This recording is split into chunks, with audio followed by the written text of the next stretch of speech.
Hello, ladies and gentlemen. Today I have Jack Di Nardo here.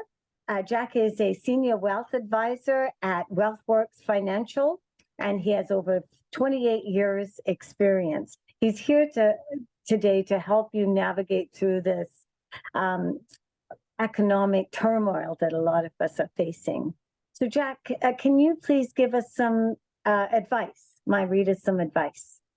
Well, the short and simple thing is, I think you have to be careful not to overreact to everything that's going on around us, because people tend to think, well, interest rates went up, therefore this means that, and it will be instantly reflected in, mortgage rates, my costs, whatever.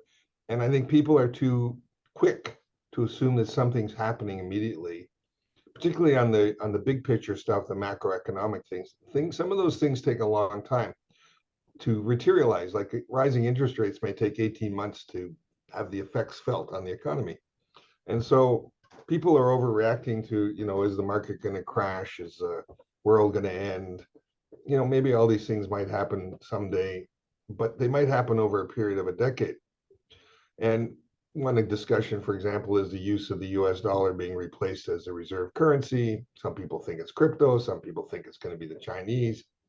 But that could be another decade or two before it actually gets resolved. So I wouldn't be making day-to-day decisions as an individual based on these big picture macro movements that can take many years to act out and become effective. So that would kind of be my opening statement. So are some of these things going to happen? Possibly.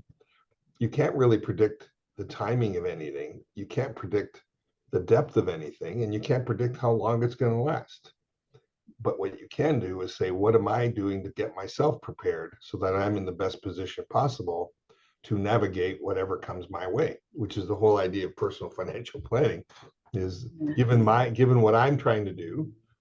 And I think what most people are trying to do is have enough money that they can retire and have a lifestyle they like without going to work. That's what financial independence is, right? And so the idea is that you have to, even if some of these things happen, you still need to generate income if you're retired for the next month, 6 months, 2 years. You can't sit here and bail out because you still need income, unless you've got a lot of money, and then it's a different discussion. So the average Canadian wants a retirement income, according to surveys and media reports, of about $50,000. If you want more than that, then you're talking different numbers. And so it's important to realize that you've got to still generate whatever assets you have, that $50,000 income. To keep it simple, you need about 600,000 in RSPs or other savings, or company pensions or whatever, to generate a good chunk of that 50,000. And the other 420 or 400,000, whatever the number is roughly, is generated from your CPP and old age security. So part of the money you need is coming from the government pensions, and part's going to be coming from your savings and your efforts. If you want more than 50,000, it's a different number. If you want less, it's a different number. That's where customizing it to every person is important. So anyway, let me leave it at that. So, if you want to direct it and ask some questions. Right. Well, again, I think people are so afraid of this double-digit inflation, and they may even be overcompensating. We Canadians tend to be conservative, and what I'm hearing is that they're stopping all spending. So I know that you have a very good attitude about the world as opposed to doom and gloom, which most people have. So if you could share some some Sure. tips. Look, I'm not saying that some of the concerns aren't appropriate. What I'm saying is that you don't have any idea of the time frame in which it will become reality. And I've got a book on my bookshelf that predicted, the US dollar and fiat currency collapsing, but it was written in 1981. I don't think those people expected it would take 40 years for their intellectual observations to become reality. So that's the problem, is you can't sit here and say, yes, I logically know this is going to happen, but you don't really know if it's going to be 3 months, 6 months, 10 years.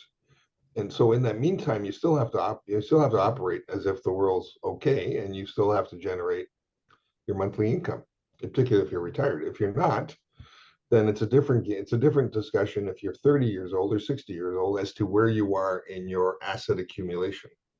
When you're 30 years old, you've got 30 years ahead of you, and whether the market's up 10% or 20 or down 50 doesn't really change the reality of you don't have enough capital. If you're 60 years old and you've got $860,000 in savings between your CPP, old age security, and your other savings, see, I'm pretty close to hitting my target of $50,000 of income. So you're more likely to be a little more conservative because you don't want to lose money going into retirement, right? So it's all relative, okay? And that's the point. Is there going to be a major market crash? Possibly. But people survived it in the 1930s. I heard stories from my in-laws and my mother in terms of what they did to survive, and you will navigate it, whether you like it or not. You will get through that period. You will maybe eat less. You won't go out to dinner as often. You may not buy as nice clothes, but you will survive. So the big thing that I'm finding today, if I may, is that people have an expectation that they're intellectually smart enough that they can duck. Like whatever comes, I can step sideways, step sideways and not get affected. And I think that's a rather naive assumption, because I think no matter what happens, we're in a world today where everything is overvalued, everything's at risk, and this is a systemic issue. This isn't just the bond market or the real estate market or the mortgage market. This is everything in our society's structure that's in fact affected, and it's global. For the first time in history, we got a global debt problem. It's not just in one country or one continent or whatever. This is going on everywhere. So whatever's going to happen, we're all going to get wet. We're all going to be affected, is what I'm, when I try to say wet, like we're going to get hit by the rainstorms. The real issue is if you're aware of the risks, maybe you get affected less than your friends or neighbors or other people. And that's really the goal that I try to work with my clients to do is, given your situation, what can we do to minimize it to you and have you do the best you can in the circumstances so we can get through this? I jokingly used to say to people a few years ago, you might start out with $5 million, and at the end of the correction or their global reset or whatever you want to call it, you've got 500,000, and people are horrified by that idea. But that 500,000 means all your neighbors have zero, and that 500,000 also means you have more purchasing power than anybody else. And people have to think in terms of wealth, in terms of relative wealth. Like my house is worth $1 million. I'm really proud of that. I bought it. I paid 100,000. See how smart I am. But the problem is all your neighbors' houses are also worth $1 million. So on a relative basis, further ahead than when the house was worth 50,000. Right. You understand what I'm saying? So people get into these silos of thinking, and I want them to think about relative wealth. There's no point being a billionaire if you can't get hockey tickets for the Stanley Cup final. Like, what good is your money if you can't do what you desire?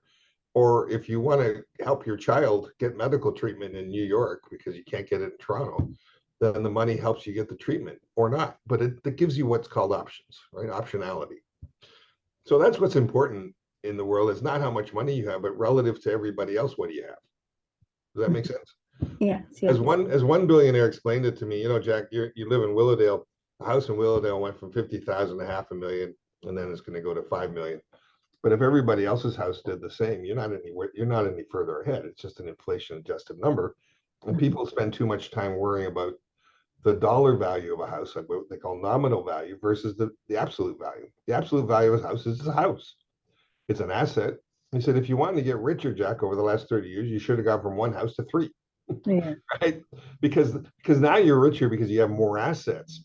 We don't know what the value of the assets are because governments print money, create inflation, create deflation, have wars, don't have wars. All of those things will affect the price of the house, but it doesn't affect the value of the house, which is I have a house, right? With a roof over my head. Right. Does that make sense? Yes. So now tell me about like, should people be buying gold and silver? What are your thoughts on that? Crypto? I think what's important is that we live in a world today where you need to be as broadly diversified as possible. You can't make any big bets. In the past, I've made big bets. 20 years ago, I would have bet 100% on one sector, and I was right, and I made a lot of money. But if you're wrong, it's an expensive bet because you make no money and everybody else is making money, and your portfolio is not growing, right? So today, because everything is so complicated and complex, and the markets and the world move very quickly, something happens and within 6 hours, it's all priced into the market. Like the stock drops 50% in 5 minutes. 20 years ago, that might have taken 3 months for that stock to go down 50% or up 50%, right? So there was time to adjust. Today, we don't have that time as much. So you have to be set up in advance for any one of any number of scenarios that concern you or affect you. My clients, since 2018, 2017, I've been saying we need to set up for 3 different scenarios, because this global debt situation is sometimes going to, at some point in the future, is going to come home to roost. And so one of the scenarios is stagnation, where the economy doesn't grow for 30 years or 20. So you get blah, right? Which is what Japan's been going through since 1990. One scenario is that we go through a depression, which would be like the 1930s. Well, that's a horrible scenario, and it's one that governments would prefer to avoid because they lose control, and you get a lot of pain among people, right? And then the third scenario is some kind of inflation, high inflation, or even hyperinflation. Now, the gold bugs will say it's hyperinflation. Oh my God, the world's going to end. They keep calling for that. In 2008, they predicted it. Didn't happen. And one of the guys, which I won't name, wrote a newsletter 2 years later apologizing for getting that wrong, because hyperinflation in the US never happened, right? So you have to kind of today have an investment portfolio that covers all 3 scenarios, but depending on how nimble you are and depending on how nimble your investment manager is. But if you're saying I'm going to put my money away for the next decade, then you need to have some in your portfolio. This is my inflation protection. This is my dividend paying stocks, because the economy is not growing. And this is the one that protects me in case the world falls apart and we get a depression, right? So where gold and silver fit in, maybe where cryptocurrency fill it in, is it's an alternative safety net. You don't make money on gold. You will preserve your capital. It's not an investment. I look at gold bullion, gold coins, silver coins, silver, as an alternative to cash. And for example, in the 1400s, in Italy, in northern Italy, if you went and bought a suit, like a custom-made fine men's suit, with the feathers and all that kind of funny stuff that you would have in those days, it cost you about an ounce of gold. Well, today, if you go downtown to Toronto and you go get a custom-made suit, like a handmade custom suit, you're probably still looking at about an ounce of gold, maybe a little more. But the point is, in 700 years, that value, the purchasing power of the gold hasn't changed. Buys you a suit, right? So if you're someone who's 20 years old and you think you're going to buy 1,000 ounces of gold and that'll make you rich by the time you're retired, you're dreaming, because the capital value of that gold will still be the same capital value 30 years from now. It's not going to grow from whatever it is to 10 million, which is maybe where you need to grow, or 1 million or 500,000, because it just won't do that. It won't give you growth and purchasing power. And that's really the problem, because people only think in absolute terms, black and white, on or off. The world is too complicated today to say, I'm going to do this and that'll solve everything. Well, I'm sorry, it doesn't. So my advice to people is diversify broadly. Depending on your age, the older you are, the more you should have dividend paying something, whether it's GICs, bonds, dividend paying stocks. By the way, there's only 166 stocks globally, that if you had $50 million, if I won that in the lottery, I would just buy all 166. That effectively buys you 80 to 85% of the global economy. The other 40,000 stocks that are listed in the global stock markets, when you combine them all, makes up the other 15%. Right? So if I don't want to worry about it, I just buy those 166 companies and go on and water ski and have a good life. Right? I don't care. And whatever the world does, I'm going to do. And if the world goes just in trouble, I'm in trouble. We're all in trouble, right? Right. So the truth of the matter is, depending on where you are in your capital appreciation, capital accumulation phase, will dictate what your strategy is. Do I need more growth? Do I need more dividends? Do I need more fixed income for stability? Like, what are you trying to do? And that becomes a very personal situation. Gold and silver bullion serve a role. Depends on how much you have. You might have 10 ounces of gold, hide it in your house. Don't tell anybody. 100 or 500 ounces of silver. Don't tell anyone. When you start getting into larger amounts, and like if you're talking hundreds of thousands or millions of dollars worth of gold bullion as part of your money because you're worth 50 million or 10 million, well, then you get into things like storage, and should I store it in one continent or three continents?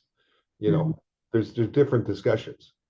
But for the average person who wants to escape a Venezuela type inflation, where an ounce of gold would have been the difference between eating or not eating, Right.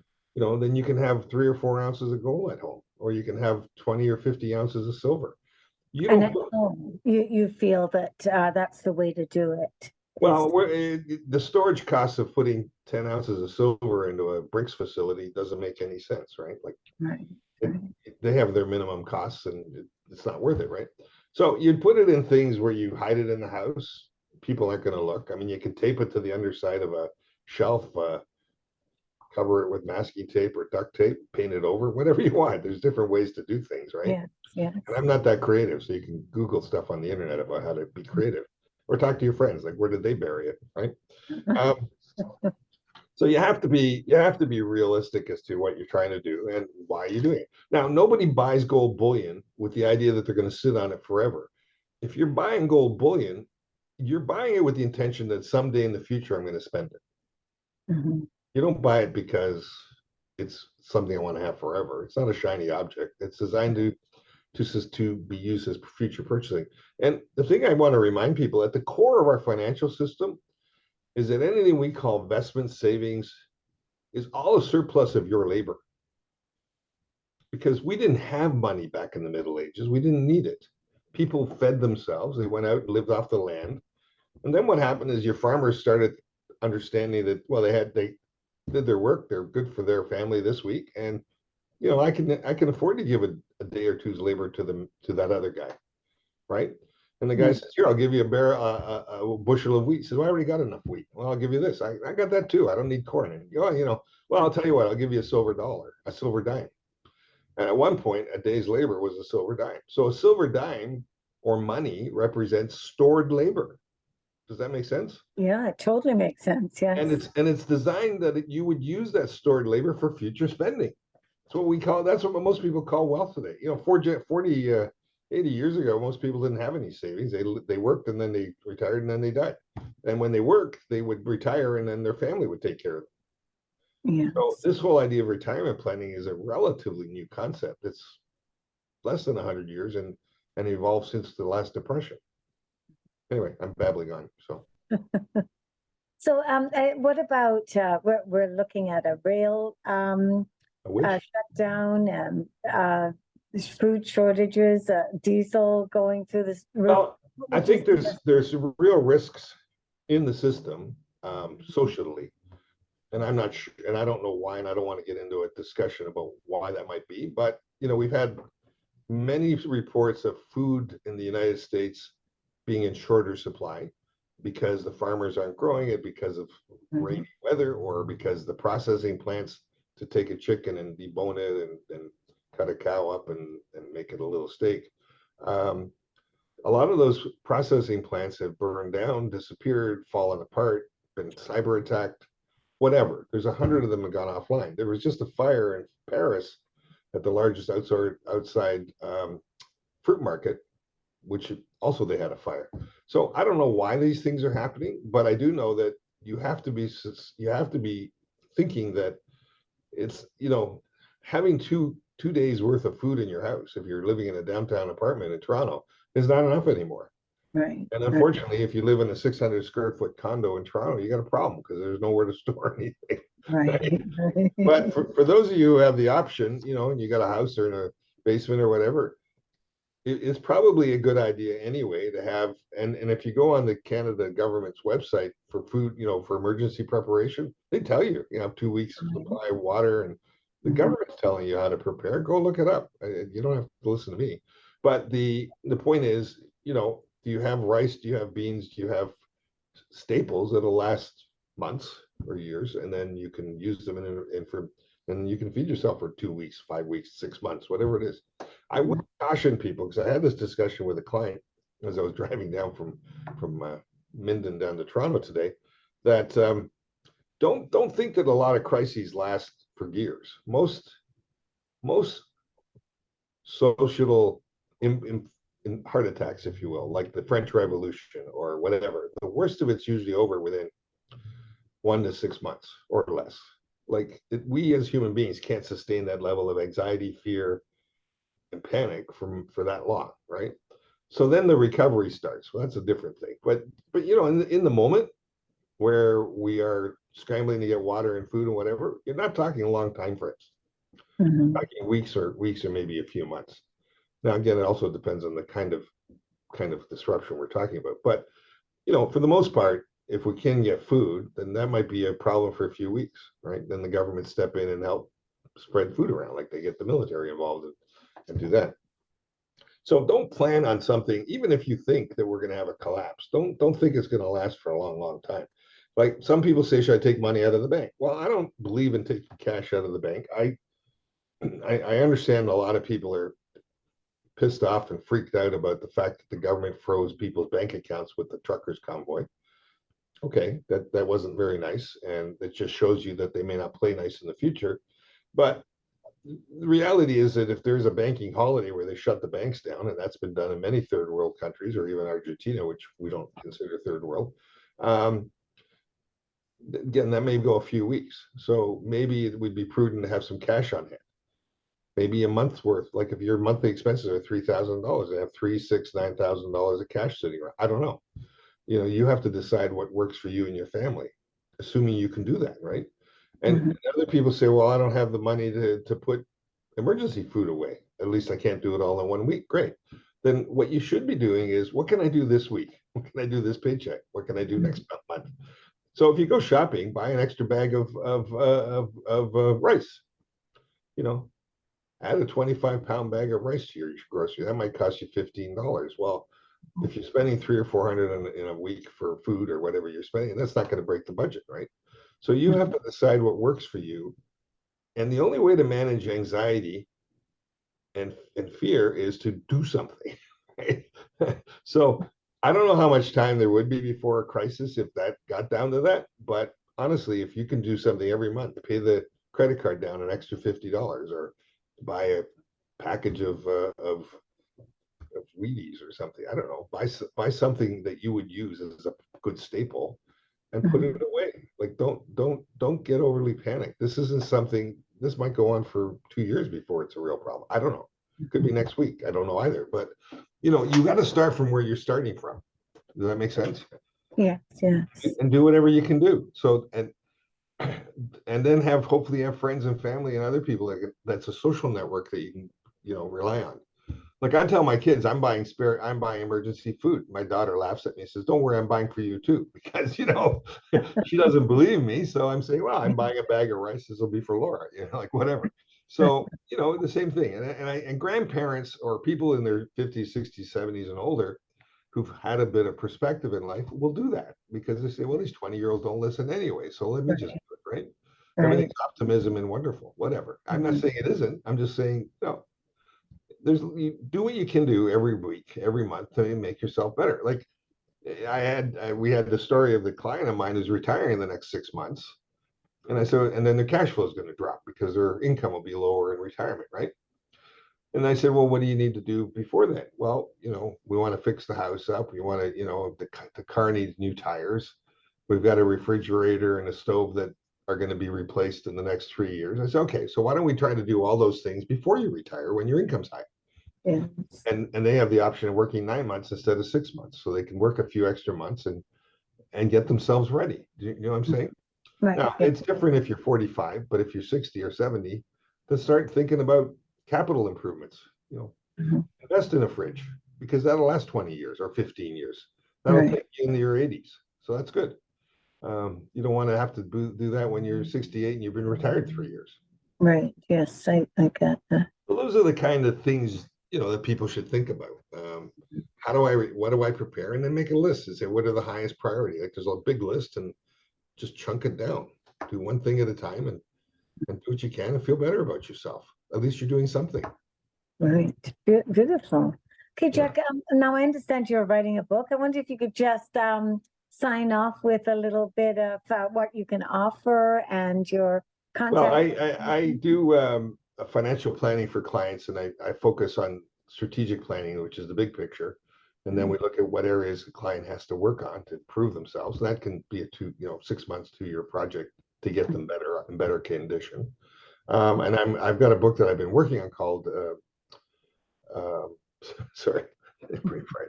I forget now. Anyway, it's basically about how to be more nimble and Yeah. how to ride the waves, because everybody's trying to avoid the waves, and Mhm. it's I don't worry about it. It's sorry, give me a second. I'll just look at my website. Sure. Yes. I'm feeling kind of tired today, so Yeah, it's in the air. Yesterday, raining all day. It I think caused. it's just the weather. Yes, I agree. Although I'd much rather this weather than snow, that's for sure. We had some of that too. The Bounce Factor, a financial guide for turbulent times, which I think is a great title. So I've got Yeah. it about half written. I got to finish it now. Yeah. And I've got someone who's going to publish it. I just have to finish it. Mhm.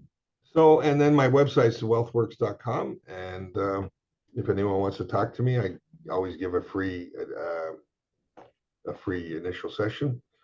And what I'm looking for with most new clients potentially is that we have a meeting of the minds. If we don't agree on the way the world looks, and I have nothing else to say, because everything else I give as advice falls out of that view. Yes, yes. Beautiful. Okay, well, thank you so much. I'll post your information below this video and really appreciate you taking time out of your busy day to And don't talk. forget my mother's cantina. She always used to buy 50 pounds of she didn't do anything. When she put inventory away, she would buy a 50-pound bag of grocery of laundry soap or salt. Like, Yeah. so if you've Actually, got the yes. ability, Yeah. put it away in bulk, like, because you Yeah. save money. And if you're going I to think, use it anyway, if you're going to use pasta sauce in the next 3 years, my mom would have 3 years worth. So it saves her money, because we're living in an inflationary time, which we haven't seen since the 70s. yes. And I think we're going to be seeing higher inflation, like 4% or more, for the next decade. So this Mhm. isn't, despite what the Fed and the central banks may be telling you that it's transitory, it's not, because of the Yeah. amount of money they've been creating over the last 20 years. Anyway, I don't want to get too deep in this, but we're likely to see higher inflation. At least you can make that as an assumption. If you're wrong, it's okay. Yes, And and even possibly a depression. So it doesn't hurt to take on some of the it carrot. doesn't hurt to be cautious. Just Yeah. just do what you can, and then go and have fun. Yes. Beautiful. Well, You know? thank you so much. You don't want to live in panic and fear. Otherwise, what's the point? Yes, yes. All Well, right. thank you, Jack. And you have yourself a great day. I really Thank appreciate you. you helping. Bye-bye. Thanks.